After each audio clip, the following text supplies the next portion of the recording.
Romans chapter 12 verse 1 to 3. ரோமர் 12வது அதிகாரம் 1வது வசனத்திலிருந்து 3வது வசனம் வரைக்கும். ரோமர் புதிய ஏற்பாடுல இருக்கு. Matthew, Mark, Luke, John, Acts, then Romans. ரோமர் 12வது அதிகாரம் 1லிருந்து 3வது வசனம். ரோமர் 12வது அதிகாரம் 1லிருந்து 3வது வசனம். அப்படி இருக்க சகோதரரே, நீங்கள் உங்கள் சரீரங்களை பரிசுத்தமும் தேவனுக்கு பிரியமுமான ஜீவ பலியாக ஒப்பு கொடுக்க வேண்டும் என்று தேவனுடைய இரக்கங்களை முன்னிட்டு உங்களை வேண்டிக் கொள்ளுகிறேன். ஹல்லேலூயா, ஹல்லேலூயா. பவுல் எப்படியாக ரோமருக்கு எழுதுறாரு, அப்படி இருக்க சகோதரரே, நீங்கள் உங்கள் சரீரங்களை பரிசுத்தமும் தேவனுக்கு பிரியவுமான ஜீவ பலியாக ஒப்பு கொடுக்க வேண்டும் என்று தேவனுடைய இரக்கங்களை முன்னிட்டு உங்களை வேண்டிக் கொள்கிறேன். இதுவே நீங்கள் செய்யத்தக்க புத்தி உள்ள ஆராதனை. எப்போதும் நம்ம புத்தி உள்ள ஆராதனை சொன்ன என்ன சொல்லுவோம்? தேவ ஆவில நிரம்பி ஆராதிக்கிறது தான் புத்தி உள்ள ஆராதனை. அப்போ தானே ஆராதனை ஓஷிப் காட். நம்ம எப்போதும் என்ன கருதுவோம்? புத்தி உள்ள ஆராதனை என்பது நீங்கள் ஆவில நிரம்பி தன்னை மறந்து தேவ ஆவியோட இணைந்து ஆராதனை செய்யறது தான் புத்தி உள்ள ஆராதனை நம்ம சொல்றோம் இல்லையா? ஆனால் பவுல் இங்க வேறொரு காரியத்தை கற்றுக் கொடுக்குறாரு ரோமர் சபைக்கு. என்னன்னு சொல்றாருன்னா, உங்களுடைய சரீரங்களை உங்களுடைய சரீரங்களை பரிசுத்தமாகவும் தேவனுக்கு பிரியமாக இருக்கிற காரியங்களை நீங்கள் உங்கள் சரீரங்களை பரிசுத்தமும் தேவனுக்கு பிரியமான ஜீவ பலியாக ஒப்பு கொடுக்கறதே என்ன சொல்றாரு? புத்தி உள்ள ஆராதனை சொல்றாரு. ஹல்லேலூயா, ஹல்லேலூயா. அப்பனா இந்த சரீரம் நீங்க தரித்து கொண்டிருக்கிற உங்களுடைய சரீரத்தை அவர் எப்படியாக வைத்துக்கொள்ள சொல்றாருன்னா, பரிசுத்தமாக வைத்துக்கொள்ள சொல்றாரு. பரிசுத்தனா நல்லா 3 வேளை குளிச்சுட்டு ஃபேன்ல அப்படி போட்டுட்டு பவுடர்லாம் அடிச்சுட்டு அந்த பரிசுத்தத்தை தேவன் பேசல. உங்களுடைய சரீரத்தை எல்லா விதத்திலையும் அழுக்குப்படாம, என்ன அழுக்கு? பாவமான அழுக்கு, உலகத்துல காணப்படுகிற தீமையான கிரிகள் நிமித்தமாக உங்க அவயங்களை நீங்க ஒப்பு கொடுக்காதீங்க. அதுல இருந்து காப்பாற்றி தேவனுக்கு பிரியமானது என்னதென்று அறிந்து கொண்டு இந்த சரீரத்தை கொண்டு நீங்க செய்யுங்கன்னு போலிக்கு ஒரு காரியத்தை கற்றுக் கொடுக்குறாரு. ஹல்லேலூயா. எப்பொழுதும் நம்மளோட சரீரம் எதுக்கு நம்ம பயன்படுத்துவோம்? நம்மளுக்கு விருப்பமான காரியத்தை இந்த சரீரம் மூலியமாக நம்ம அடைய கொள்ளும்படியாக தான் நம்ம நம்மளே இந்த சரீரத்தை பயன்படுத்துவோம். You can understand right sir? You can அண்டர்ஸ்டாண்டா? அப்படின்னா இந்த சரீரத்தை எப்போ நம்ம எதுக்காக பயன்படுத்துவோம்? நான் சொல்றது கேட்டுதானே? இந்த சரீரம் எப்பொழுதும் நம்மளுடைய தேவைகள், நம்மளுடைய திருப்திகள் பூர்த்தி செய்யும்படியாக இந்த சரீரத்தை நம்ம பயன்படுத்துறோம். ஆனா நம்ம பயன்படுத்தும் போது இதுக்கு தேவனுக்கு பிரியமுள்ள காரியமாக நம்ம எண்ணுகிறது இல்லை. ஆனா இந்த காரியம் நம்மளுக்கு ஒரு சந்தோஷம், நம்மளுக்கு ஒரு விதமான ஒரு இன்பம் கொடுக்கறதுனால இந்த சரீரத்தை கொண்டு நம்ம எல்லாமே அனுபவிச்சு கொள்றோம். ஆமாங்க தானே? எல்லாத்தையும் நம்ம அனுபவிச்சு கொள்றோம். ஆனா அது தேவனுக்கு சித்தம் உள்ளதா, அது தேவனுக்கு பிரியமுள்ள காரியமாக என்பது நம்ம எண்ணுகிறது இல்லை, நம்ம நினைக்கிறதும் இல்லை. ஆனா இங்க பவுல் சொல்றாரு, நீங்க புத்தி உள்ள ஆராதனை நீங்க செலுத்தணும்னா தேவனுக்கு முதலாவது உங்களுடைய இந்த சரீரத்தை நீங்க பரிசுத்தமாக வைத்துக் கொள்ளுங்க. ஹல்லேலூயா. தேவனோட வார்த்தையினாலேயோ பரிசுத்த ஆவியினாலேயோ இந்த சரீரத்தை நீங்க சுத்திகரித்துக் கொண்டு எல்லா விதத்திலேயும் இந்த சரீரத்தின் மூலியமாக நம்ம தேவனை மகிமைப்படுத்துறதுக்காக நம்ம வைத்துக் கொள்ளணும். ஹல்லேலூயா. இன்னைக்கு நம்ம பேசுகிற விதம், நம்ம பார்க்கிற விதம், நம்ம செய்கிற காரியம், நிக்கிற இடம், இது தேவனை மகிமைப்படுத்ததா இருக்குதா? ஆமென். ஹல்லேலூயா. எல்லாமே அனுபவிக்க எனக்கு அதிகாரம் உண்டு, ஆனா எதுவுமே எனக்கு தகுதியாக இராது என்று போல் சொல்றாரு. ஹல்லேலூயா. ஞானா தேவன் எப்படி அதிகாரம் உடையவராக இருக்கிறாரோ, ஆமாங்க தானே? ஹல்லேலூயா. இயேசு தானே எல்லா மனுஷனுக்கும் இந்த பூமியில இருக்கிற எல்லா காரியத்துக்கும் அவர் தான் அதிகாரம் உடையவர். அவர் உத்தரவு கொடுத்தால் மட்டுமே, அவர் சித்த கொண்டால் மட்டுமே எல்லாமே நடக்கும். ஆமாங்க தானே? ஆமாவா இல்லைங்களா? நம்ம விசுவாசிக்கிறோம் இல்லையா? இயேசு கிறிஸ்து இந்த வானத்தை பூமியை படைத்தார். தேவன் தான் இந்த வானத்தை பூமியை படைத்தாரு. அவருக்கு நம்ம மேலேயும் சரி, நம்ம வாழ்க்கை மேலேயும் சரி, இந்த உலகத்தில் இருக்கிற எல்லா காரியத்து மேலேயும் அவர் தான் அதிகாரம் உடையவர். ஆமாங்க இல்லையா? எப்படி கிறிஸ்து அதிகாரம் உடையவராக இருக்கிறாரோ அவருடைய சாயல்ல இருக்கிற நம்மளுக்கும் தேவன் எல்லா அதிகாரத்தை கொடுத்திருக்கிறார். அதனால்தான் பவுல் சொல்றாரு, எல்லாத்தையும் அனுபவிக்க எனக்கு அதிகாரம் உண்டு. உங்களுக்கு புரியுற மாதிரி சொல்லணும்னா, இன்னைக்கு நான் பேசி தன்னம் பண்ணணும்னு எனக்கு தோணுச்சா என்னால பண்ண முடியும். எனக்கு அதுக்கு அதிகாரம் உண்டு. அது என்னை வேணாம்னு சொல்லாது. ஆனா நான் அது வேணுமா வேணாமான்னு என்னால தீர்மானம் எடுக்க முடியும். நான் இன்னைக்கு ஸ்மோக்கிங் பண்ணணுமா வேண்டாமான்னு எனக்கு அதிகாரம் உண்டு. ஏன்னா எனக்கு அந்த அதிகாரத்தை தேவன் கொடுத்து, அதுக்கு எந்த ஒரு அதிகாரமும் இல்லை. என்றைக்கு இயேசு கிறிஸ்து சிலுவையில மரித்து 3ஆம் நாள் உயிர் திறந்தாரோ அன்னைக்கே பாவம் அதோட அதிகாரத்தை நம்ம மேல இழந்து போயிட்டு. புரியுதுங்களா? பாவத்துக்கு நம்ம மேல எந்த ஒரு அதிகாரமும் இல்லை. அவனால வஞ்சிக்க மட்டும்தான் முடியும். பாவம் நம்மளை வஞ்சிக்க மட்டும்தான் முடியும். நம்மளை தூண்டுதல் செய்ய முடியும். நம்மளுக்கு ஆசையை காட்ட முடியும். விபச்சாரம் செய்யறதுக்கோ, வேசித்தனம் செய்யறதுக்கோ, விக்கிர ஆராதனை செய்யறதுக்கோ, அதை நம்மளை வஞ்சித்து நம்மளை ஆசை மூட்ட முடியும். ஆனா அதிகாரமும் யாருடையது? நம்முடையது. ஹல்லேலூயா. அதிகாரம் நம்முடைய. தேவன் நம்மளுக்கு அந்த ஒரு சுதந்திரத்தை நம்மளுக்கு கொடுத்திருக்கிறாரு. அதனால்தான் பவுல் சொல்றாரு, எல்லாமே அனுபவிக்க எனக்கு அதிகாரம் உண்டு, ஆனா எல்லாமே எனக்கு தகுதியா இல்லையா? பவுல் அப்படி சொல்றாரு, எல்லாமே எனக்கு தகுதியா இருக்கு. நீங்களும் நானும் இயேசு கிறிஸ்துவின் ரத்தத்தினால கழுவப்பட்டு சுத்திகரிக்கப்பட்டு பரிசுத்தமாக மாற்றப்பட்டிருக்கோம். ஹல்லேலூயா, ஹல்லேலூயா. நீங்க உலகத்துல இருக்கிற எல்லா தீங்கையும், தீமையும், அழுக்கையும், பாவையும், குப்பையும் நீங்க சேற்று கொண்டீங்கன்னா, ஹல்லேலூயா, அப்போ உங்களுக்காக கிறிஸ்து சிந்தின ரத்தம், உங்களுக்காக கிறிஸ்து மரித்து உயிர் தந்ததுக்கு என்னங்க பலன் இருக்கு? கடைசியாக பவுல் சொல்றாரு, நான் அதை அனைத்தையும் நான் குப்பையாக எண்ணுகிறேன்னு சொல்றாரு. ஹல்லேலூயா, ஹல்லேலூயா. அனைத்தையும் குப்பையாக எண்ணுகிறேன். இன்னைக்கு நீங்கள நான் அப்படி எண்ணுகிறீங்களா? நம்ம எண்ணுகிறது இல்லை. நம்ம எண்ணுகிறதே இல்லை. நம்மளுக்கு எது சந்தோஷம் கொடுக்கும்? நம்ம எப்போதும் நம்மளோட ஆவியை கூட நம்ம யோசிக்கிறது தெரியுங்களா? நம்மளுக்கு ஒரு ஆவி இருக்குன்னு. அந்த ஆவி இல்லைன்னா நம்ம பொணம்னு சொல்லுவாங்க. அவங்க தானே? ஆவி இல்லைன்னா பொணம், சரீரம் மட்டும் இருக்கும். நம்ம எப்போதும் நம்மளுடைய ஆவியை குறித்து நம்ம என்னைக்கும் நம்ம எண்ணுகிறது இல்லை. நம்ம எப்பொழுதும் நம்மளோட சரீரத்தை மாமிசம் சொல்லுவோம். இந்த சரீரத்தை குறித்து மட்டும்தான் நம்ம எப்பொழுதும் எண்ணுகிறோம். இந்த சரீரத்துக்கு இன்னைக்கு என்ன தேவை? இந்த சரீரத்துக்கு இன்னைக்கு எனக்கு என்ன ஆசையா இருக்கு? இந்த ஆசை என்னது உங்க ஆவினால ஏவப்படுறதா? இல்லை, உங்க மாமிசத்துக்கு தேவைப்படுறதா உங்களுக்கு ஆசையாக நிற்கிது. ஹல்லேலூயா, ஹல்லேலூயா.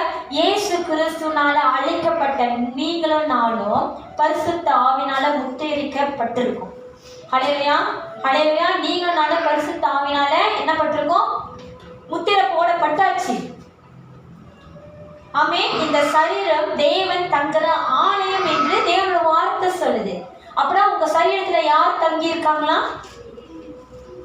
தேவன். அந்த ஆவியானவர் நம்ம மத்தியில தங்கி இருக்கிற இந்த ஆலயத்துக்குள்ள, அப்படின்னா இந்த சரீரத்துக்குள்ள நம்ம எப்படிப்பட்ட காரியங்களை நம்ம செய்கிறோம்? ஹல்லேலூயா. இல்ல அதாச்சும் பரவாயில்ல, நீங்க செய்யற காரியம் உங்களுக்கு மட்டும் தெரியுது, வெளியே தெரிஞ்சா அது பெருமைப்படக்கூடிய ஒரு காரியமா? நீங்களே எண்ணி பாருங்க. பட்ட கிருபாய் மனப்பா ஐயா ஜத்தோக்கு தன்னாஜுக்கு படிச்சிருக்கீங்களா?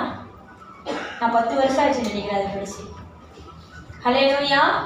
தேவனுடைய கண்களுக்கு முன்பாக எதுவும் மறைவாக இல்லை. பாஸ்டர் எப்போ சொல்லுவாரு, எனக்கு தெரியாது, நான் பார்க்கல, ஆனா உங்க கூட இருக்கிற ஆவியானவர் அது அனைத்தையும் பார்த்து கொண்டு இருக்கிறார். ஆமே. நம்மளுக்குள்ள ஆவியானவர் மகிமைப்படணும்.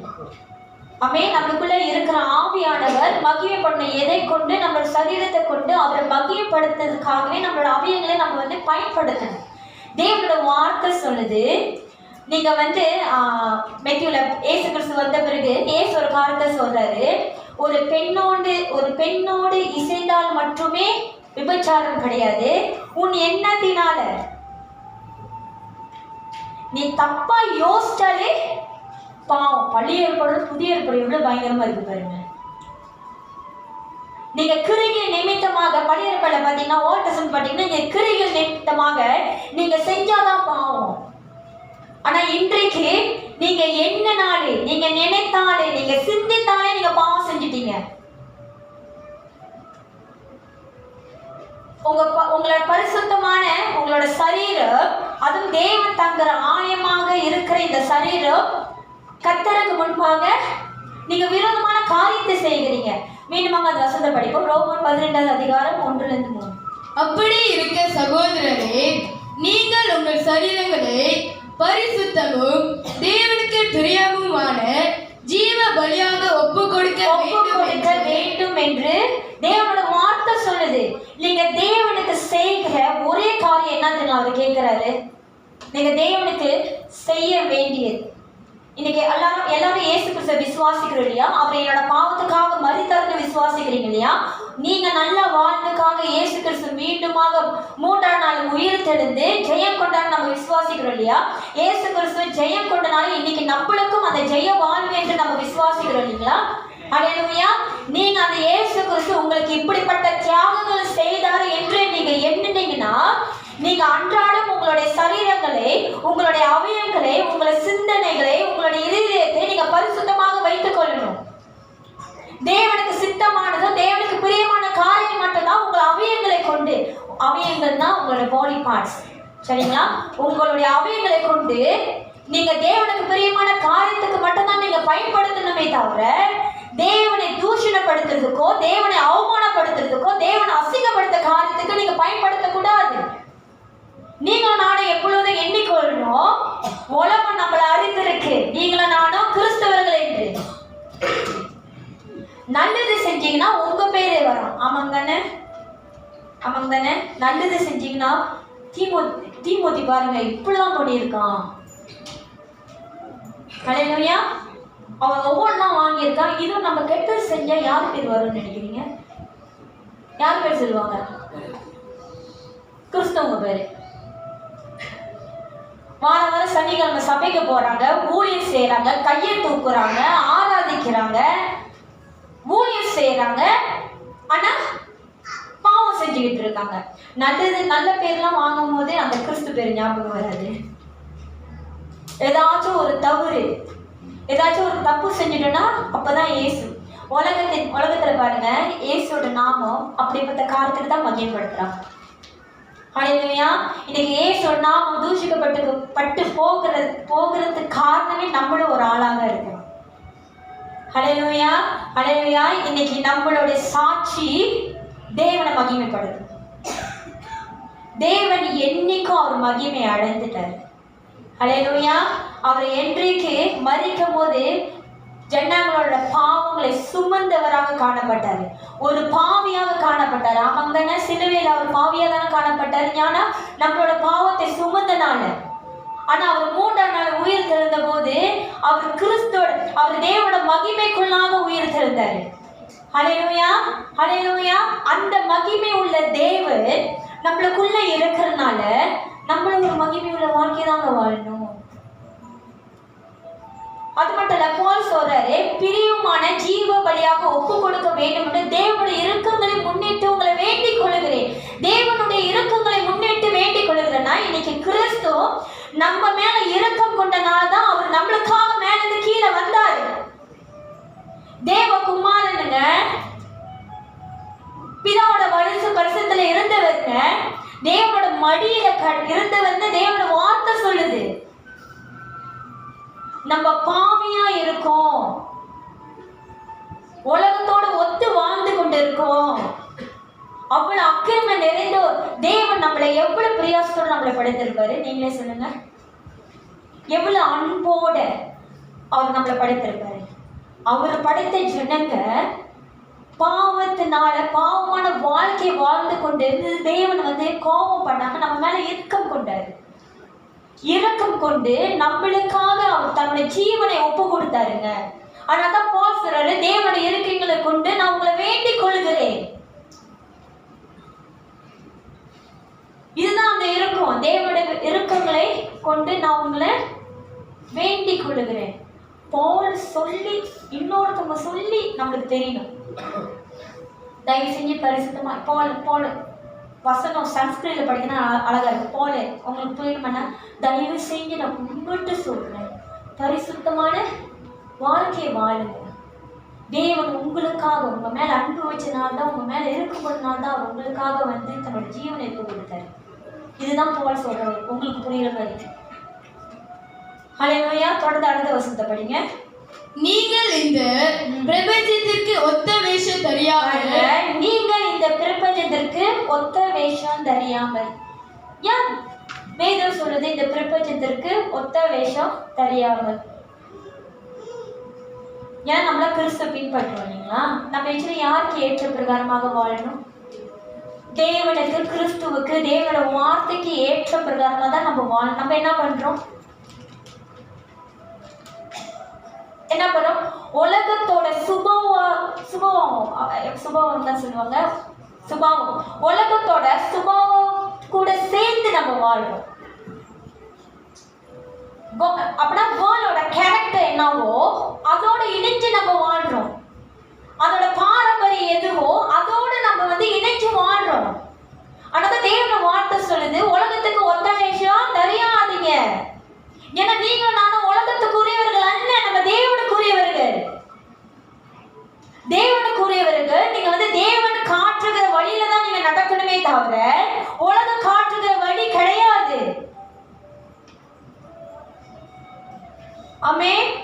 இன்னைக்கு கிறிஸ்தவங்க நம்ம சொல்றோம், தேவனை ஏற்றுக்கொண்டுட்டு நம்ம சொல்றோம். எத்தனை பேர் கிறிஸ்துக்குள்ள நம்ம வந்து ஜீவிக்கணும்? எத்தனை பேர் இந்த தேவனோட வார்த்தையை நம்ம கால்களுக்கு தீபமும் நம்ம பாதைக்கு வெளிச்சமாக நம்ம வைத்திருக்கிறோம்? எத்தனை பேர் பரிசுத்த ஆவியானவர் நமக்குள்ள ஜீவித்துக் கொண்டு இருக்கிறார் இல்லையா? நமக்குள்ள ஜீவித்துக் கொண்டு எத்தனை பேர் விசுவாசிங்க பரிசுத்த ஆவியானவர் உங்களுக்குள்ள ஜீவிக்கிறாரு? எத்தனை பேர் அந்த பரிசுத்த ஆவியானோட சத்தத்திற்கு உங்களால செவி கொடுக்க முடியுது?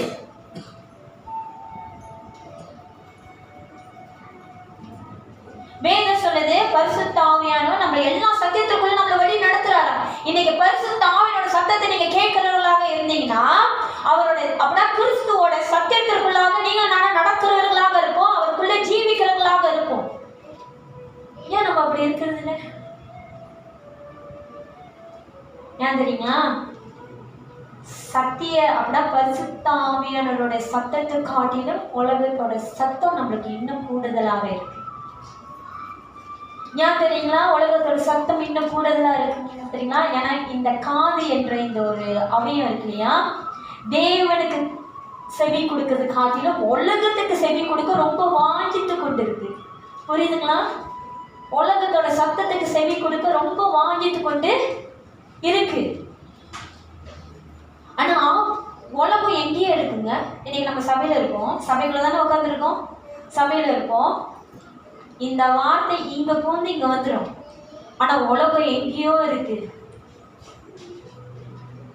அப்பா ஏசுனது, அம்மா ஏசுனது, பாட்டி ஏசுனது, வேலை இடத்துல ஏசுனதுலாம் இங்க வந்து ஞாபகப்படுத்திட்டு இருக்கோம். உலகம் எங்கேயோ இருக்கு. ஆனா நம்ம தேவ சமூகத்துல உட்காந்துருக்கோம்.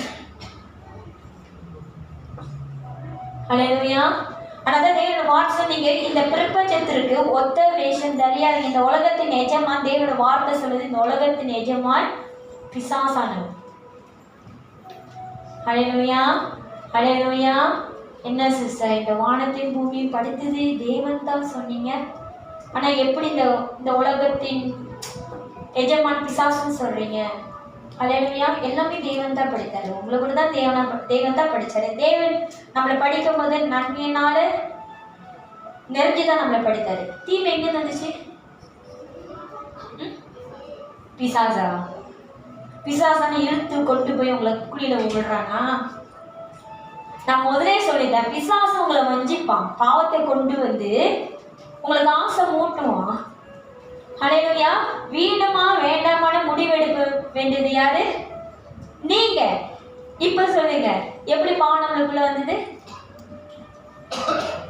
நீங்களே போய் தேவன் உங்களுக்கு இதெல்லாம் இருக்கக்கூடாது சொல்லி அவர் உங்களுக்காக வந்து மரித்து உயிர் தெளிந்து பரிசுத்த ஆவியானவர் கொடுத்தா, தேவன் எதெல்லாம் உங்க வாழ்க்கையில இருக்கக்கூடாதுன்னு சொல்லிட்டு அதுலேருந்து உங்களை தேவன் பிரித்து எடுத்தா நம்ம என்ன பண்ணுறோம்? நம்மளுக்கு அதுதான் நல்லது, அதுதான் நம்மளுக்கு நியாயமாக இருக்குது, அந்த வழக்கு தான் நம்மளுக்கு வந்து சந்தோஷம் கொடுப்போன்னு சொல்லிட்டு நம்ம போய் அதை எடுத்து வச்சுக்கொண்டு வாழ்கிறோம். ஆமே. என்னைக்கு தேவன் விழுந்து போன தூதரை கீழே தள்ளி விட்டாரோ அன்னைக்கே அவனோட ஆட்சி இந்த பூமியில வந்தது. ஹல்லேலூயா. உலகமானது அதோட அக்கிரமத்தினால அழிந்து போய் கிடக்குது. தேவனே பார்த்தாரு, சோதம் பூமியில இவ்வளவு பாவத்தை நிறைஞ்சுன்னு சொல்லிட்டு அழிச்சிட்டாரு. அது ஒன்றும் இருந்திருந்தா பக்கத்துல இருக்கிற பட்டணத்தையும் பாவத்தினால பரவி இருக்கும் இல்லைங்களா? ஆமே. ஹல்லேலூயா. எப்போது சொல்லுவாங்க, உங்களோட அக்கினி மற்றவங்களை பற்றி தேவன் சொன்னது, தேவனோட வார்த்தை என்ன அக்கினி சொன்னது? பரிசுத்த ஆவி என்கிற அந்த அக்கினி. நம்மளுக்குள்ள என்னென்ன ஆவியா இருக்கும் அந்த ஆவியில பக்கத்துலாம் போயிடும். கொட்ட ஆவி, கெட்ட ஆவி, என்னென்ன ஆவி இருக்கோ எல்லா ஆவியும் பக்கத்துக்குள்ள போயிடும். ஹல்லேலூயா. ஹல்லேலூயா. தொடர்ந்து அந்த வசனத்தை படிங்க. நீங்கள் இந்த பிரபஞ்சத்திற்கு ஒத்த விஷயம் தெரியாமல் தேவனுடைய நன்மையும் பிரியமும் பரிபூர்ணமான சித்தம் என்னதென்று பகுத்தறியத்தக்கதாக உங்கள் மனம் புதிதாகிறதுனாலே மறுரூபமாகுங்கள். தேவனோட வார்த்தை பாருங்க, அவ்வளோ அழகா. இங்க மனம்னு போட்டிருக்கு. இங்கிலீஷ்ல நீங்க படிச்சீங்கன்னா எல்லா இடத்துலையும் மைண்ட் தான் போட்டிருக்கோம். கரெக்டா? ஹார்ட்னு எங்கேயாச்சும் போட்டிருக்கான் வேதத்துல? கரெக்டுங்களா? இங்கிலீஷ் படிக்கிறவங்க என்னன்னு போட்டிருக்கு? மைண்ட். நீங்க கர்த்தருக்கு, ஏன்னா நம்மளுக்கு வேற வழி இல்லை, பரலோகம் போறதுக்கு ஒன்றும் டைம் இருக்கு. ஹல்லேலூயா. டைம் இருக்குன்னு சொல்றதை விட எந்நேரமும் தேவன் வந்துடுவார் இல்லைங்களா? இன்னைக்கு வந்தா நம்மளுக்கு தெரியாது. நம்ம சொன்னா நான் பரலோகத்துக்கு போயிடுவேன், ஆனால் நம்மளோட வாழ்க்கை நம்மளுக்கு தான் தெரியும் எப்படி இருக்குன்னு. ஆமே. அதனால அது தேவனோட தீர்மானம். பரலோகமா நரகமான தேவனோட தீர்மானம். ஆனால் நம்ம விசுவாசம் கொண்டு வாழ்றோம். எங்க போகணும்னு உங்களோட மன நிறைவின் ஆசை நிறைவேறும் நான் வேண்டிக் கொள்றேன். ஆனா பவுல் சொல்றாரு, நீங்க பரிசுத்தமா வாழணும்னா முதலாவது உங்க சிந்தையை நீங்க மறுரூபமாக்கிக்கணும். ஹல்லேலூயா. ஹல்லேலூயா. உங்களோட சிந்தையை நீங்க என்ன பண்ண புதுப்பிக்கணும். தேவனுக்கு முன்பாக நீங்க எப்படி சிந்திச்சீங்களோ, எப்படி நினைச்சீங்களோ, அதே போல கிறிஸ்துக்கு வந்த பிறகு நீங்க அப்படி சிந்திக்காதீங்க, அப்படி நீங்க நினைக்காதீங்க. நீங்க இன்னும் கிறிஸ்துவை ஏற்றுக்கொண்ட பிறகு தேவனோட வார்த்தையினால் நிரப்பப்பட்ட நீங்க பரிசுத்த ஆவியானவர் உங்களுக்குள்ள வைத்துக்கொண்டு கிறிஸ்துவை விசுவாசிக்கிற நீங்க இன்னும் நீங்க பழைய மனுஷனை போல சிந்தித்து யோசிச்சு உங்களோட வாழ்க்கை நீங்க வழிநடத்தி கொண்டு இருந்தீங்கன்னா நீங்க இன்னும் பழைய மனுஷன் தான், புதிய மனுஷனாக நீங்க மாற்றப்படல. புரியுதுங்களா? கிறிஸ்துக்குள்ள, அதனால 1 கொரிந்தியர் 5:17 சொல்லுது, ஒருவன் கிறிஸ்துக்குள்ள இருந்தால் புது சிருஷ்டியா இருக்கிறானா. உங்களுக்கே தெரியணும் நீங்க மாறி இருக்கீங்கன்னு. ஹல்லேலூயா. கிறிஸ்துக்குள்ள வந்த பிறகு நீங்களே உணரணும், நான் கிறிஸ்துக்குள்ள புது சிருஷ்டியாக மாற்றப்பட்டிருக்க. வாயினால் சொல்லுகிறதுல நீங்க உணரணும். இன்னைக்கு எத்தனை பேர் நம்ம உணர்றோம், நம்ம கிறிஸ்துக்குள்ள ஏதோ ஒரு விதத்துல நம்ம வந்து மாறி இருக்கோம். ஹல்லேலூயா. ஹல்லேலூயா. அந்த வார்த்தை அவர் அழகா சொல்ற, நீங்க இந்த பிரபஞ்சத்திற்கு ஒத்த வேஷம் தெரியாம தேவன் நன்மையும் பிரியமும் பரிபூர்ணமான சித்தம் என்னதென்று பகுத்தறியத்தக்க உங்கள் மனம் புதிதாக்கிறதுனாலே மறுரூபமாகுங்கள். ஹல்லேலூயா. இன்னைக்கு உங்களுக்கு தேவனோட சித்தம் என்னது, தேவனுடைய பரிபூர்ணம் என்னது, தேவனோட பிரியம் என்னதுன்னு நீங்க உணரணும். நீங்க வந்து அது வந்து என்னன்னு நீங்க அறிந்து கொள்ளணும்னா முதலாவது உங்க சிந்தைய நீங்க யோசிக்கிற விதத்தை உலகத்துல இருந்து பிரித்தெடுத்து தேவனுக்கிட்ட நீங்க ஒப்பு வைங்க. அப்பதான் உங்களுக்குள்ள கிறிஸ்தன் சிந்தை வரும். இல்லைன்னா இன்னும் உலகத்துல நீங்க சிந்திச்சது போல உலகத்துல நீங்க யோசிச்ச போலயே நீங்க அப்படியே நீங்க வந்து யோசிச்சுக்கிட்டே இருப்பீங்க. ஹல்லேலூயா. ஹல்லேலூயா. இன்னைக்கு நம்மளுக்கு வந்து பேசிக் டிசிப்ளின் கூட இருக்க மாட்டேங்குது. என்ன இருக்க மாட்டேங்குது? பேசிக் டிசிப்ளின். தேவனை ஆராதிக்கிற நீங்க நானும் எப்படி தேவனை ஆராதிக்கிறோம்? திவ்யா சந்தோஷமா வேலை தீமூத்தி எனக்கு பைபிள் ஸ்டடி வந்துருச்சு. இப்ப எப்படி ஆராதிக்கணும்? உற்சாகமா ஆராதிக்கணும். சரி, வேற இதெல்லாம் பார்க்க முடியாதுல்ல. வேற டைட்டஸ் ட்ரூத்ஃபுல்லாக ஆராதிக்கணும். பார்க்க முடியாததா சொல்லாதீங்க, பார்க்கக்கூடியதா சொல்லுங்க. பிடிச்சேன் வாயை திறந்து பாட்டு பாடணும். செய்யணுமா? முதலாவது வாயை திறக்கிறோம், அந்த சத்தம் வர மாட்டுது. கையை தட்டணும், ஆனா கையே தூக்க முடியலையே. ஹல்லேலூயா ஹல்லேலூயா. ஆமென். கண்ணு ஸ்லைட்டா பார்க்கும். ஆமாங்க தானே, கண்ணு ஸ்லைட்டா பார்க்குது. பாட்டு பாடும்போது கண்ணு ஸ்லைட்டா பார்க்குது. காது மியூசிக்கு பாசர் கத்துறதுலாம் விளங்குது. அதோட சேர்ந்து பேக்கா 3 பேர் வரை கத்துறாங்க, அதுவும் விளங்குது. ஆமாங்க தானே. நம்ம இப்படி நின்று கையை தட்டுவோம், ஆனா சிந்த நாளைக்கு எனக்கு லீவு கிடைச்சிருமா, பஸ் டிக்கெட் வாங்கிடுவேனா, தேவனை ஆராய்ச்சிக்கிட்டேன். நமக்கு பேசிக் டிசிப்ளினே இல்லைங்க. ஆமாங்க தானே. அந்த பேசிக் ஒரு காரியமே நம்ம மத்தியில் காணப்படுங்க. நமக்கு மற்றவங்க கற்றுக் கொடுத்து,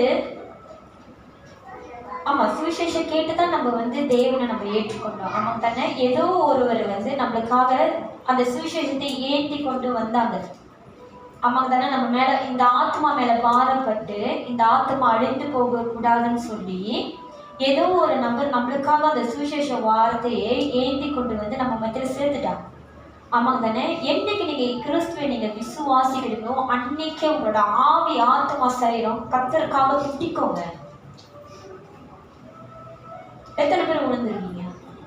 கர்த்தருக்காக துடிக்கும். இந்த இயேசுக்காக நான் என்ன பண்ணணும், இந்த இயேசுக்காக நான் இன்னும் எப்படி மாறணும்.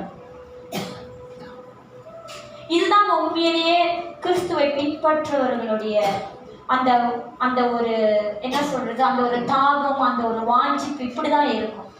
இன்னைக்கு எத்தனை பேர் கிறிஸ்துவுக்காக வாஞ்சிக்கிறீங்க? மான்கள் நீரோடு வாங்கிட்டு கதறது போல என் ஆத்மா கதறுன்னு தாவீது சொல்றாரு. இன்னைக்கு உங்க ஆத்மா கதறுதா? எல்லா இடத்துலயும் தேவனுக்காக இல்லை. நம்ம என்ன பண்றோம், இன்னும் நம்ம ஒரு பிளான் போடுவோம் பாருங்க நம்ம வாழ்க்கைக்கு. ஹல்லேலூயா. இது அச்சீவ் பண்றதுக்கு நாளைக்கு நான் இதை செய்யணும், இங்க போகணும், அங்க போகணும், முடிச்சிடணும். என் வாழ்க்கைக்கு அடுத்த மாசம் நான் அதை செய்ய போறேன். ஹல்லேலூயா ஹல்லேலூயா. இன்னும் நம்ம என்ன தெரியுமா பண்றோம், தேவனுடைய சித்தத்தையும் தேவனுடைய பிரியத்தையும் மின்னுக்கு வைக்கிறத விட்டுட்டு இன்னும் நம்மளுடைய சித்தமும் நம்மளுடைய பிரியத்தை தான் நம்ம மின்னுக்கு வச்சு ஓடிக்கிட்டு இருக்கோம். ஹல்லேலூயா ஹல்லேலூயா. இன்னைக்கு நீங்க என்ன நினைக்கிறீங்களோ அதுதான் நீங்க செய்வீங்க. ஆமாங்களா இல்லையா? ஏஸ் ஆமா. இன்னைக்கு நீங்க என்ன தீர்மானம் வைத்திருக்கீங்க, இன்னைக்கு நீங்க என்ன சிந்திக்கிறீங்க, நீங்க என்ன நினைவுகளை கொண்டிருக்கீங்களோ அதுதான் நீங்க உங்க வாழ்க்கையில நீங்க செய்ய போறீங்க. ஆமாங்க தானே. அதை தான் தேவனோட வார்த்தை சொல்லுது. அதை நீங்க அதை புதிதாக்குங்க. ஹல்லேலூயா ஹல்லேலூயா. நீங்க புதிதாக்குங்க. ஆமென். உலகத்துக்கு ஒத்த வேஷம் தெரியாம ஒரு சிஸ்டர் கவுன்சிலிங் பண்ணிட்டு இருக்கும்போது அவங்க இந்த சபையில் நான் சிஸ்டர் கால் பண்ணி பேசிட்டு இருக்கும்போது அவங்க சொல்லிட்டு இருக்கும்போது, எத்தனை பேருக்கு நாக்கில் ஒரு கேஸ் தெரியும்? சைனீஸு 5 பையன் வீட்டில் ஃபோன் பார்த்துக்கிட்டே இருந்திருக்காரு. நைட் ஆச்சு. அவங்க அம்மா சொல்லியிருக்காங்க ஃபோன் எடுத்து வை படின்னு சொல்லியிருக்காங்க. அந்த பையன் கோவத்தில் கத்தி எடுத்து அவங்க அம்மாவையும் அவனுடைய தம்பியும் குத்தி கொண்டுட்டாரு. எத்தனை பேருக்கு தெரியும்? அம்மாவையும் ஓகே அண்ணனையும் கொண்டுட்டாங்க. எத்தனை பேர் கேட்டீங்களா? நான் படிக்கல, ஆனால் ஆஃபீஸில் அது பேசிகிட்டு இருக்கும்போது நான் அதோட கேட்டேன். அந்த பையன் படிக்காமல் எஸ்பிஎம் இந்த வருஷம் அவருக்கு எஸ்பிஎம் அவர் படிக்கல, ஃபோனில் விளையாண்டுருக்காரு. அம்மா கத்தியிருக்காங்க, படி என்ன ஃபோன் பார்த்துருக்கேன்னு சொன்னேன். அவருக்கு கோபம் என்ன பண்ணிட்டாரு, அம்மாவையும் அண்ணனையும் குத்தி கொண்டுட்டாரு. இது எனக்கு ஒரு கேஸே, எனக்கு ஒரு அது ஒரு நியூஸ் தான். என்னை நான் அதை அந்த அளவுக்கு நான் எடுத்துக்கல. அப்போ அந்த சிஸ்டர் அவங்க இதெல்லாம் சொல்லிட்டு இருக்கும்போது நானும் ரொம்ப ஏச முடியாது சிஸ்டர். இப்போ கூட ஒரு கேஸ் வந்துச்சு. என்ன கேஸ் வந்துச்சு, அந்த பையனை ரொம்ப திட்ட போய் அவன் கத்தி எடுத்து அவங்க அம்மாவையும் அண்ணனையும் கொண்டுட்டான். நம்மளும் இப்போ ஞானமாக நடந்துக்கணும்னு சொன்னார். ஓ அப்படிங்களா சிஸ்டர், சரின்னு சொல்லிட்டு நான் பேசாமல் இருந்துட்டேன். இந்த வாரம் வெள்ளிக்கிழமை வந்து நான் வேலைக்கு சீக்கிரமாக போயிட்டேன். 7:20க்கெலாம் வேலை இடத்துல இருக்கேன். என் பாஸ் வந்துட்டார். என் பாஸ் அங்கிட்டு இங்கிட்டு நடந்துக்கிட்டு சுற்றி வர்றாரு. நானும் யோசிச்சு ஓகே அவர் இன்னமும் பேசணும், பேச பார்க்க சொல்லிட்டு நினைக்க 7:30 மணிக்கு ஸ்டார்ட் பண்ணார். 8:30 மணி வரைக்கும் விடல. அவர் அவங்களோட பிரச்சனை ஷேர் பண்ணிட்டு இருக்கும்போது ஆக்சுவலி வந்து அவர் 8:05 ஸ்டாப் பண்ணிட்டாரு. ஸ்டாப் பண்ணிட்டு அவர் ரூமுக்கு போயிட்டார். திருப்பி கூப்பிட்டாரு. Sorry, I want to share some with you அப்படி சொல்லி சரி கேட்போன்னு சொல்லிட்டு அவரு சொல்லிட்டு இருக்கும்போது நானும் எவ்வளோ நாளைக்கு உயிரோடு இருக்க போகிறேன், நான் இருக்கிற வரைக்கும் என் பையனை நான் வந்து பார்க்க போகிறேன், இருக்கிற வரைக்கும் என் பையனை காட்ட போகிறேன், என் பையனை நான் வந்து பார்த்துக்க போகிறேன். இல்லைன்னா இப்போ கூட புது கேஸ் வேறு. என்ன கேஸு? ஒரு பையன் அவங்க அம்மா வந்து ரொம்ப ஏசிட்டு இருந்தனால அவங்க அம்மாவையும் அண்ணனையும் குட்டி கொண்டுட்டான். நான் அப்போ தான் எனக்கே ஒரு இம்பேக்ட் வந்தது. இந்த நியூஸு இந்த ஒரு செய்தி எவ்வளோ பேரை பாதிச்சிருக்கு. ஒரு தாய் தகப்பன் இருக்க வேண்டிய பொறுப்பை அவங்களுக்குள்ள ஒரு பயத்தை கொண்டு வந்திருக்கு. புரியுதுங்களா நான் சொல்கிறது? என்ன கேட்டீங்கன்னா அந்த தாய் செஞ்சது தவறு கிடையாது. SPM ஸ்டூடெண்ட் படிக்காமல் ஃபோன் பண்ணிட்டா எல்லா தாயும் தான் ஏசுவாங்க, ஆமாங்க தானே? அந்த பையன் என்ன பண்ணிட்டான், அவனுக்கு பிடிக்கல, அவன் கத்தி எடுத்து கொண்டுட்டான். அதுக்குன்னு இப்போ வந்து அந்த நியூஸை வச்சு அந்த உலக காரியம், உலக கற்றுக் கொடுக்கறது, உலக காற்ற காரியம், அது எத்தனை பேரை பயமுறுத்தி வைத்திருக்கு பாருங்க. இது வந்து எத்தனை பேரண்ட்ஸ்க்கு இது பாசிட்டிவாகவும் இல்லை நெகட்டிவாகவும் போய் அமைஞ்சிருக்கும் நீங்கள் அதனால் சிந்திக்க முடியுது நான் சொல்கிற காரியம். இப்போ எல்லாரும் என்ன பண்ணுறாங்க, என்கிட்ட 2 பேர் பேசணுங்க, அவங்க சொல்கிறது பார்த்தா இருக்கு, என் பையனா நான் ஏச முடியாது, இப்பெல்லாம் என்ன பண்ண முடியாது, தவறு செஞ்சாலும் ஏசலாம் முடியாது, ஏசுனா கத்தி எடுத்து கொன்றுவாங்க. என்னை மட்டும் இல்லை, என் கூட இருக்கிறவங்க எல்லாத்தையும் கொன்றுவாங்க. ஹல்லேலூயா, ஹல்லேலூயா. உலகம் நம்மளை பயமுறுத்த தான் செய்யும், உலகம் நம்மளை வஞ்சிக்கும், உலகம் நம்மளை ஏமாத்தும். ஹல்லேலூயா. உலகம் எப்போதும் கர்த்தருக்கு விரோதமாக வாழ தான் நம்மளை கற்றுக் கொடுக்கவே தவிர தேவனோட சேர்றதுக்கு அது கற்றுக் கொடுக்காது. இன்னைக்கு நம்ம அனைவரும் இந்த உலகத்தை தடுத்து கொண்டு அதோட கேரக்டர் அப்படின்னா அந்த உலகம் காட்டுகிற வழியில நம்ம வந்து நடக்க தான் நம்ம ஆசைப்படுறோமே தவிர ஒரு நேரமாச்சும் நம்ம தேவன் நம்மகிட்ட என்ன எதிர்பார்க்கிறாரு, நம்ம எப்படி பேசணும், நம்ம எப்படி கண்டிக்கணும், நம்ம எப்படி வளர்க்கணும்னு நம்ம என்னைக்கும் யோசிக்கிறது இல்லை. ஹல்லேலூயா. நம்ம என்னைக்கும் யோசிக்கிறது இல்லை. நான் எப்போதும் என் வீட்டில் சொல்லுவேன், நான் வேலை இடத்துல போயிட்டு வந்தோடனே அமைதியாக இருக்கேன், வீட்டுக்கு வந்தோடனே பேயா மாறிடுவேன் என் பிள்ளைங்களாம் பார்த்தோன்னே. இன்னைக்கு எல்லா தாயாரும் அப்படி தான் இருக்கும். பிள்ளைங்க பார்க்குற நேரத்தில் என்னவா மாறிடுறோம். ஏன்னா என் பிள்ளைங்க இன்னும் ஸ்பெஷல், அன்போடு சொன்னால் கேட்க மாட்டுறாங்க. அன்போடு சொல்லி பார்த்துட்டேன் சிஸ்டர், நான் அன்போடு சொல்லி பார்த்துட்டேன், அவங்க தேவைகளாக சந்தித்தும் சொல்லி பார்த்துட்டேன். ஐஸ் வைக்கிறதுன்னு சொல்லுவாங்க இல்லையா, தேவைகளை சந்தித்தும் சொல்லி பார்த்துட்டேன். அப்போ நான் என்னதான் பண்ண முடியும்? அடுத்தது ஒரு விதமான கத்தி மிரட்டினா தான் அப்படியே நிற்கிதுங்க. அது வரைக்கும் நடந்துக்கிட்டே, எது அன்போடு சொன்னாலும் நடக்குதுங்க, ஐஸ் வச்சு சொன்னாலும் நடக்குதுங்க. ஒரு கத்துனா தான் இப்படி பார்க்குதுங்க. அப்போ தான் அம்மா ஞாபகம் வருது, ஓ அம்மா நம்மகிட்ட என்னமோ சொல்லிக்கிட்டு இருக்காங்க. ஹல்லேலூயா. அம்மா என்னமோ சொல்கிறாங்க. நான் என்னோட கத்துறதை நான் நிறுத்தவே இல்லையே. நேற்று கூட கேட்டேன், ஞாபகம் என்னை ஏசிக்கிட்டே இருக்குன்னு. நேத்தா கேட்டாரு. சரி, நீ தான் மூத்த பையன், உதாரணமாக இருக்கும் தம்பிக்கும் தங்கச்சிக்கும். ஒன்னே நான் சரி பண்ணிட்டேன்னா அதுக்கு உன்னை பார்த்து தானே வளர்ந்துக்குவாங்க. நான் ஏன் 2 பிள்ளைங்க 8 வயசு பிள்ளைங்க நான் ஏசினா அதுக்கு புரியாது. புரியும் தான், கொஞ்சம் புரியும். ஆனால் அவர் புரிஞ்சிக்கிற வயசில் இருக்கிறாரு. இதை கேட்டாரு, ஞாபகம் என்னை ஏசிக்கிட்டே இருக்கீங்க. ஆசை இல்லை அவரை ஏசணும்னு, ஆனால் ஏசணும். அதுதான் என்னோட அன்பு, அதுதான் அன்பு. தெரசன் யோசிக்கிறாங்க, அப்போ நீங்கள் என்னோட அடுத்த அம்மாவை போலவையா? ஹல்லேலூயா. நீங்க இந்த பிரபஞ்சத்திற்கு ஒத்த வேஷம் தெரியாம தேவனுடைய நன்மையும் பிரியமும் பரிபூர்ணமான சித்தம் என்னதென்று பகுத்தறியத்தக்கதாக உங்க மனம் புதிதாக்குறதுனாலே மறுரூபமாகுங்கள். ஹல்லேலூயா. நீங்க பழைய மனுஷனா இருந்து நீங்க தேவனோட நன்மையும் சித்தமும் பிரியமும் என்னதென்று உங்களால் அறிந்து கொள்ள முடியாது. உங்களோட சொந்த ஞானத்துல இந்த தேவனை உங்களால புரிஞ்சு கொள்ளவும் உங்களால விளங்கி கொள்ளவும் முடியாது. ஏன்னா உங்கள்கிட்ட இருக்கிற ஞானம் அது உலக ஞானம். ஹல்லேலூயா. உலக ஞானம் இல்லைங்களா? நீங்க 7 நாள் இருக்கு நமக்கு ஒரு வாரத்துல 7 நாள் இருக்கு. நம்ம ஒரு 4 மணி நேரம் 5 மணி நேரம் தான் தேவனோட வாரத்துல உட்காந்துருக்கோம். மிச்சம் மீதம் எங்க இருக்கும்? உலகத்துல தான் இருக்கும். இப்போ உங்களுக்கு உலக ஈர்ப்பு கூடிய இந்த தேவனோட ஈர்ப்பு கூடியா? என்ன ஈர்ப்பு கூட? உலக ஈர்ப்பு கூட. அப்போ உங்களுக்குள்ள நிறைய என்ன இருக்கும்? உலக ஞானம் தான் இருக்கும்.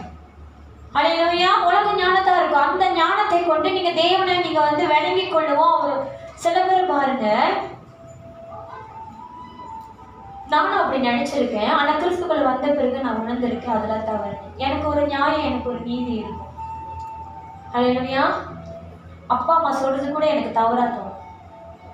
என் போதகர் சொன்னது கூட எனக்கு தவறா தோணியிருக்கு. என் தங்கச்சி சொன்னது கூட எனக்கு தவறா தோணியிருக்கு. ஏன்னா எனக்கு ஒரு நியாயம், எனக்கு ஒரு நீதி. அந்த நியாயத்துக்கு நீதிக்கு எத்தனை பேர் நம்ம சண்டை போட்டிருக்கோம்?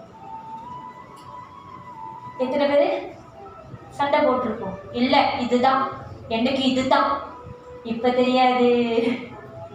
என்னது? இப்ப தெரியாது. நீங்க அவங்களோட ஸ்தானத்துல போகும்போது அப்போ உங்களுக்கு புரியும். ஹல்லேலூயா. அவங்க ஸ்தானத்துல போய் நிற்கும் போது உங்களுக்கு அப்பதான் புரியும்.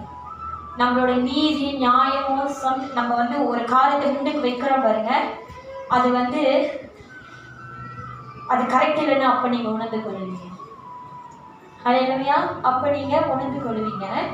அடுத்த வசனம், அல்லாமலும் எனக்கு அருளப்பட்ட கிருபையினாலே நான் சொல்லுகிறதாவது, உங்களில் எவனானாலும் தன்னை குறித்த எண்ண வேண்டியதற்கு மிஞ்சி எண்ணாமல் அவன் அவனுக்கு தேவன் பகிர்ந்த விசுவாச அளவின்படியே தெளிந்த எண்ணம் உள்ளவனாய் எண்ண வேண்டும். பாருங்க, பால் வந்து தன்னை குறித்து சொல்றாரு, அல்லாமலும் எனக்கு அருளப்பட்ட கிருபையினால நான் சொல்லுகிறாரு.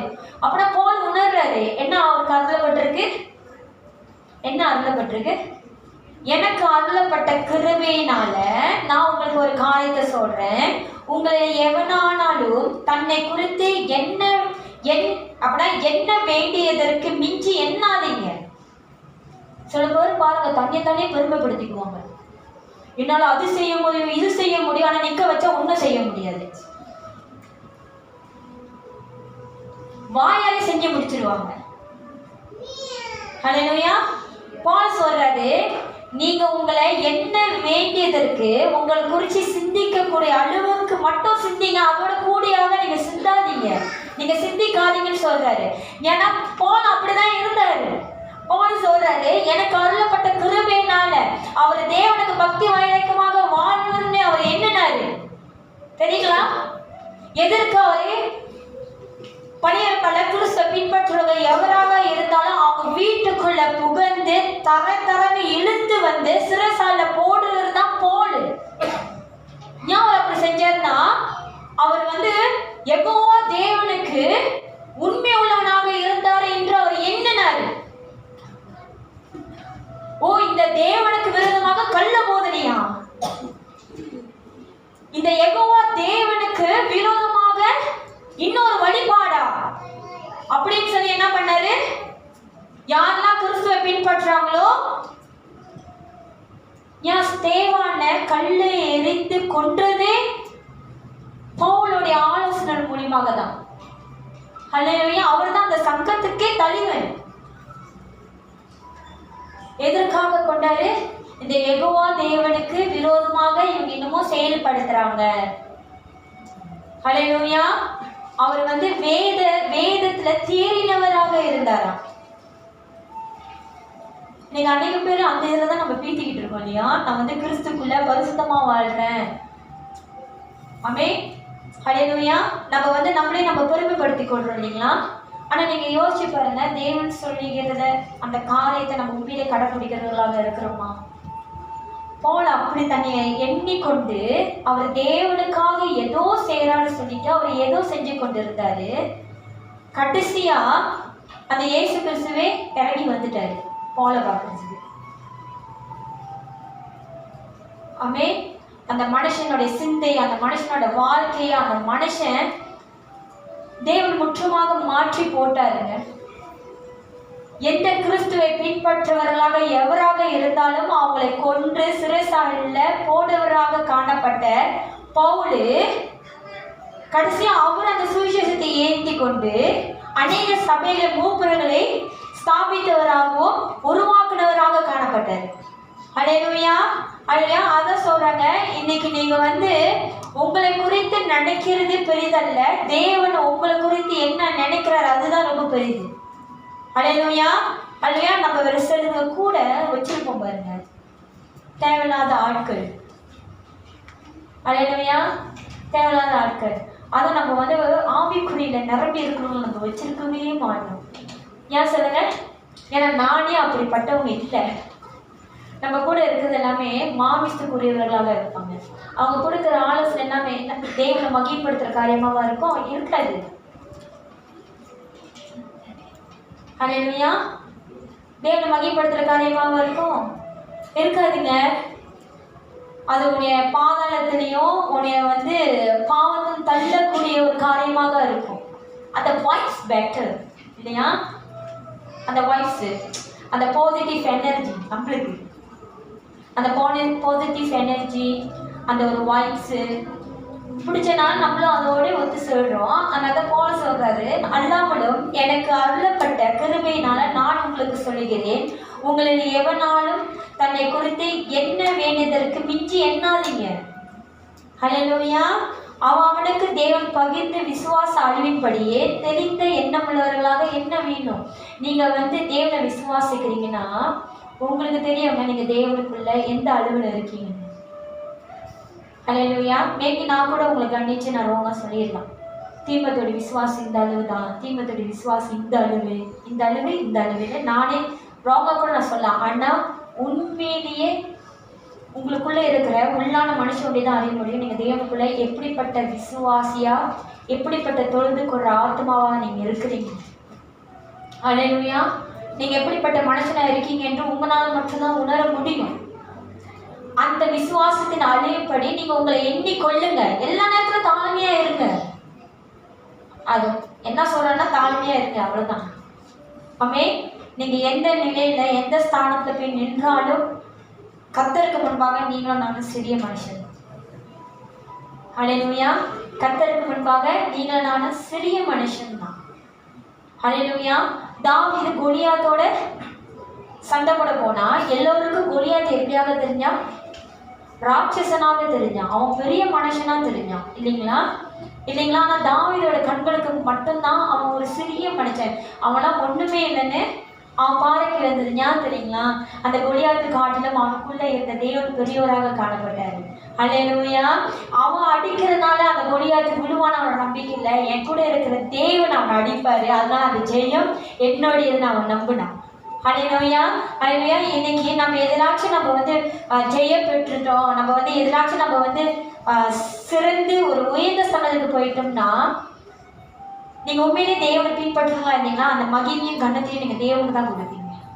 அல்லேலூயா. அவர்னால தான் இந்த உயர்வு, அவர்னால தான் எனக்கு இந்த கணம், அவர்னால தான் எனக்கு இந்த புகழ்ச்சி என்று நீங்கள் அவரோட நாமத்தை தான் நீங்கள் மகிமைப்படுத்துகிறவர்களாக காணப்படுவீங்க தவிர தன்னைத்தானே தங்களை புகழ்ந்து கொள்வர்களாக இருக்க மாட்டோம்.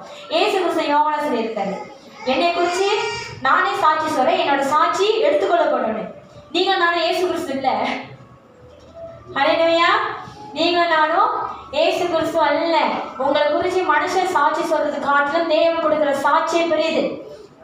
ஆமே. ஆனால் இன்னைக்கு நீங்களும் நானும் நம்மளுடைய இருதயம் நம்மளுடைய எண்ணமோ இன்னைக்கு நம்மளை குறித்து என்ன சொல்லுவாங்களா? நம்மளை பாராட்டுவாங்களா? இன்னும் யாரோட வார்த்தைக்காக நம்ம ஏங்கி கொண்டு தவிர்த்து கொண்டு இருக்கிறோம்? மனுஷனோட வார்த்தைக்கும் மனுஷனுடைய அந்த புகழ்ச்சியில் தான் நம்ம இன்னும் ஓடிக்கொண்டு இருக்கிறோம். அல்லேலூயா. அல்லேலூயா. நீங்களும் நானும் தேவனை பார்ப்போம். அல்லேலூயா. தேவனை பார்ப்போம். நம்ம தேவனை பார்க்க ஆரம்பிச்சிட்டோம்னா, நேற்று தான் நான் கற்றுக் கொடுத்தேன், நம்ம ஒன்ஸ் நம்மளோட ஃபோக்கஸ், நம்மளோட இலக்கு தேவனாக இருந்துச்சுன்னா உங்க சுத்தி என்ன நடந்தாலும் நீங்க அசைக்கப்பட மாட்டீங்க. ஹல்லேலூயா. நீங்க அசைக்கவே பட மாட்டீங்க. ஏன்னா உங்களுடைய இலக்கு என்னவா இருக்கு? அந்த பிரச்சனை இல்லை. உங்களுடைய இலக்கு இந்த மனிதர்கள் கிடையாது. உங்களுடைய இலக்கு தேவனா இருக்கு. ஆமென்.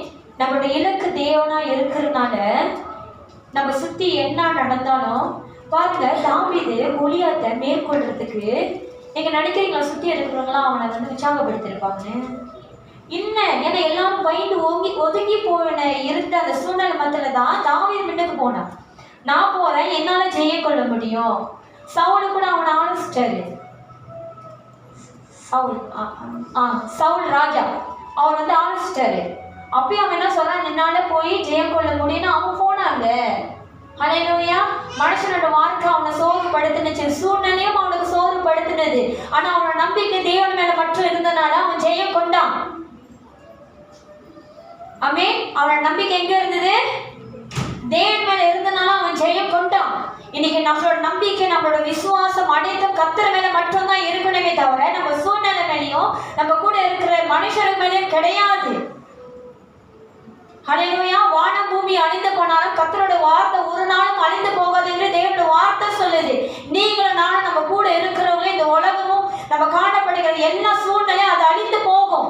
எதுவுமே நிரந்தரம் கிடையாது. நம்மளோட வேதனை நிரந்தரம் இல்லை, நம்மளோட கண்ணீர் நிரந்தரம் அல்ல. ஹல்லேலூயா.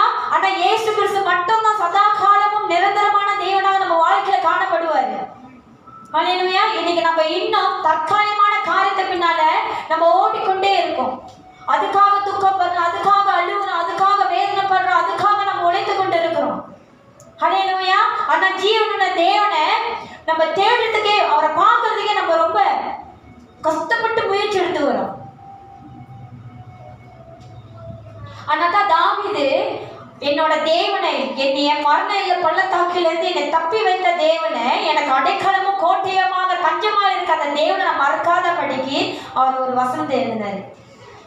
என் ஆத்மாவே கர்த்தரை சோஸ்திரி, என் முழுவதுமே அவருடைய பரிசுத்த நாமத்தை சோஸ்திரி. என் ஆத்மாவே கர்த்தரை சோஸ்திரி, கர்த்தர் செய்த சகல உபகாரம் ஒருபோதும் மறவாது என்று தாவீது தன்னுடைய சொந்த இருதயத்துக்கே அவர் ஞாபகம் ஊட்டுகிறார். ஏன்னா தேவன் நம்ம வாழ்க்கையில செய்த நன்மைகள் ஏராளம், எண்ணி முடியாது, மனுஷனால கொடுக்க முடியாது, சூழ்நிலைனால தர முடியாத காரியத்தை தேவன் நம்ம வாழ்க்கையில செய்திருக்கிறாரு. ஹல்லேலூயா. ஹல்லேலூயா. அது ஒரு நாள் கூட நம்ம மறக்க கூடாது என்று தாவீது அந்த சங்கீதத்தை எழுதுறாருங்க. ஒரு நாள் நம்ம மறக்க கூடாது. ஹல்லேலூயா. அல்லையா. மனுஷனுக்கு கொடுக்கிற மரியாதையோ, மனுஷனுக்கு கொடுக்கிற கனத்தையோ, ஒரு மனுஷன் நம்மளுக்கு ஒரு உதவி செஞ்சுட்டாருன்னா நம்மளை எந்த அளவுக்கு நம்ம அந்த மனுஷனை உயர்த்தி வைக்கணும். நமக்கு தானே நம்மளுக்கு ஒரு உதவிக்காரம், நம்ம தவித்து கொண்டு இருக்க நேரத்தில் நம்மளுக்கு யாராச்சும் உதவி செஞ்சுட்டாங்கன்னா அந்த மனுஷன் நம்ம மறக்க மாட்டோம்.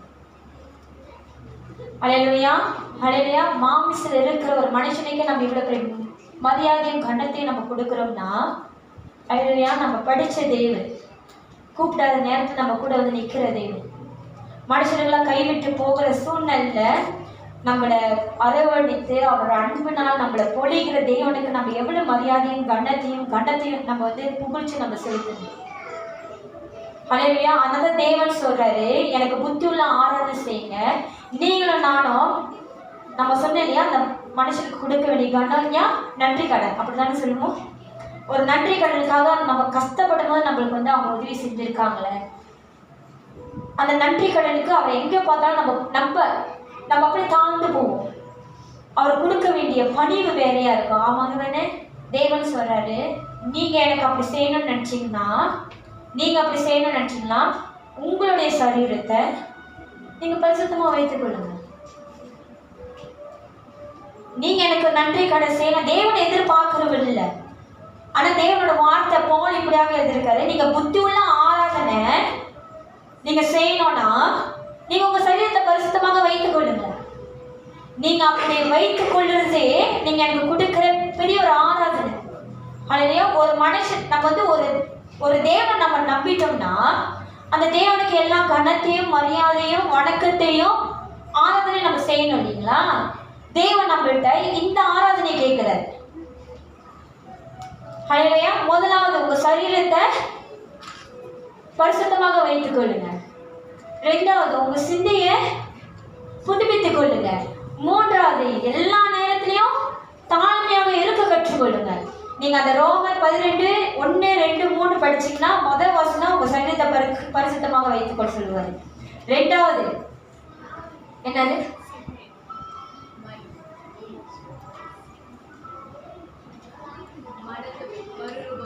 உங்க சிந்தையை நீங்க மறுரூபமாக வைத்துக்கொள்ள சொல்லுவாரு பவுல்.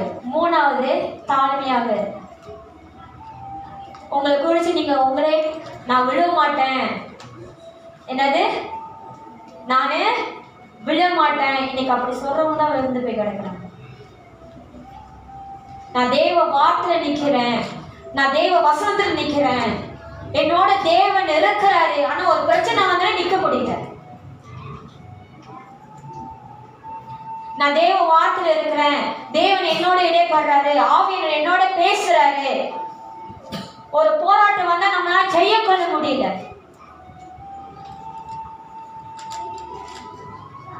அப்படித்தானே சொல்றோம். தேவன் என்னோட பேசிக்கொண்டே இருக்கிறாரு, தேவனோட வார்த்தை எனக்கு நினைவு போட்டு கொண்டே இருக்கிறது, தேவனோட அன்பு என்னை எல்லா நேரத்திலையும் மூடிக்கொள்ளுது, தேவனுடைய வாழ்க்கை இவ்வளவு அற்புத அதிசயத்தை அவர் செய்து கொண்டே எனக்கு இருக்கிறாரு சொல்றவங்க தான் இப்ப அவங்களால கடைசி பந்தலுக்கு கத்திற்காக நிக்க முடியல, உறுதியாக நிக்க முடியல.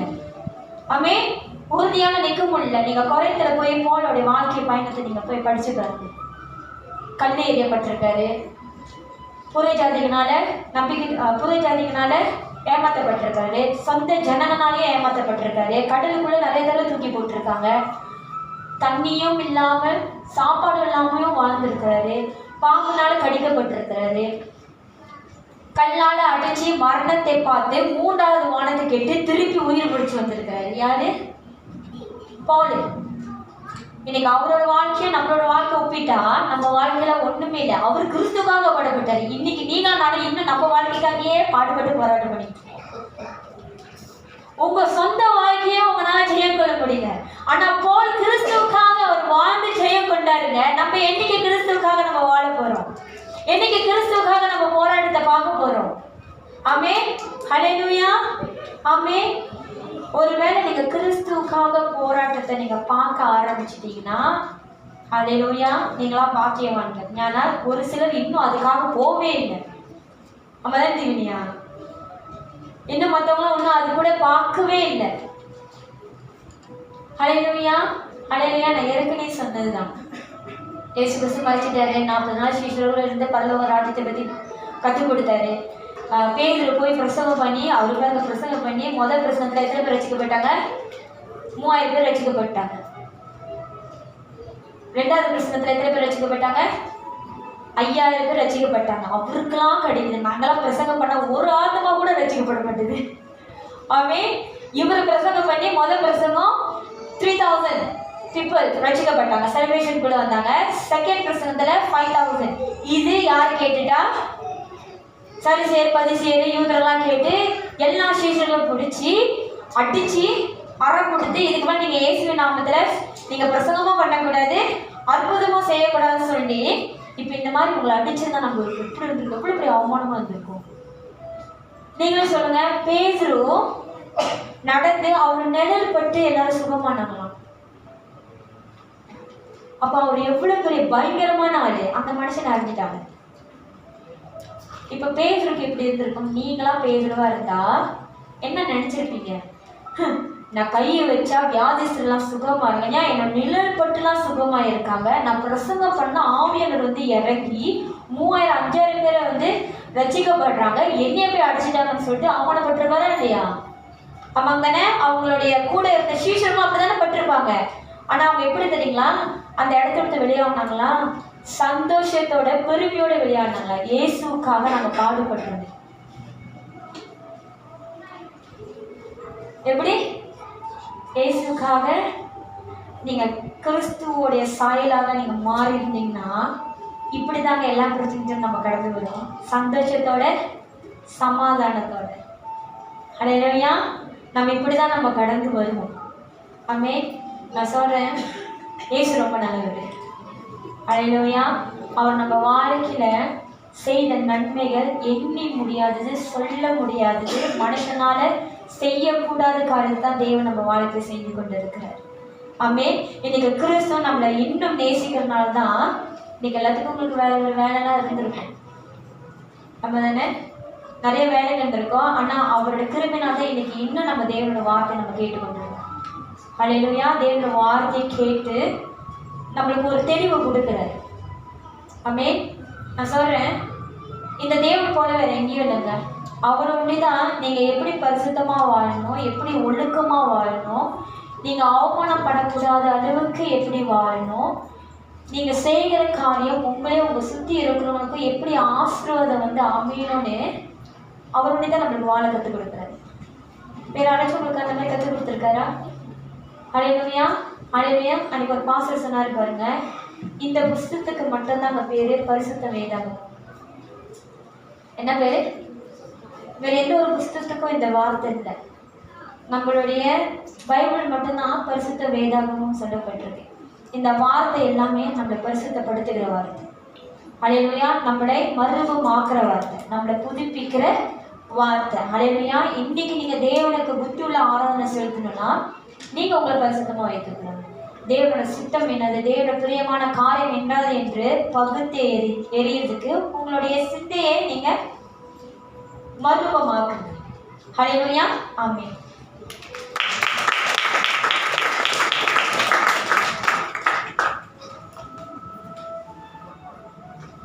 கர்த்தர் நல்லவர். ஆமென்.